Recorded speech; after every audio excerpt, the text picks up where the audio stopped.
Hi, this is Tom O'Connor. I've been asked to say a few words about best practices in the eDiscovery world. The first question, of course, is what do we mean by best practices? In the business world, that can be one of two standards. A highly technical standard, which may involve some technical benchmarks and even testing, things like ISO security standards, or taking the test to become a Microsoft certified network engineer. Or it can mean, alternatively, workflow process standards for the people, how they work, how they pass documents along, how efficient they are, and how we manage that entire process. Well, in eDiscovery, I think we have a little bit of both. We have to increase efficiencies and lower costs, but we have to set some sort of benchmarks or standards to do that. What are the areas where this can occur? Well, I think there are three of them in a general overview of the process. The first is data culling. That is reducing the amount of data that we collect at the onset after it has been preserved in order to somehow get down to a manageable amount that is useful in the litigation. Most studies that we see say that upwards of 90% of the data that we collect at the onset is in fact irrelevant to the underlying questions in the general case that we're dealing with. So how do we become more efficient? How do we avoid sending 90% of our data to vendors for processing and review, where the ultimate bulk of cost in the eDiscovery process lie, attorney review?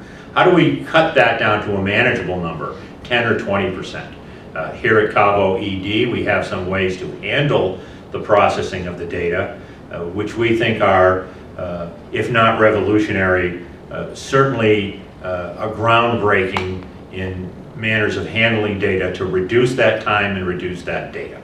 The second area is one of what people often refer to as ECA. Not one of my favorite terms, as people who know me have heard in the past, but early case analytics is the ability to take that culled down data and somehow make some sense out of it for the case that we're working on. That typically involves some sort of a linear review. At Cavo ED, we take a different approach. We want to look at the data according to themes or clusters of concepts, if you will, that are allowing us to drill down immediately upon looking at the data in order to find out what are the most important concepts that we need to look at.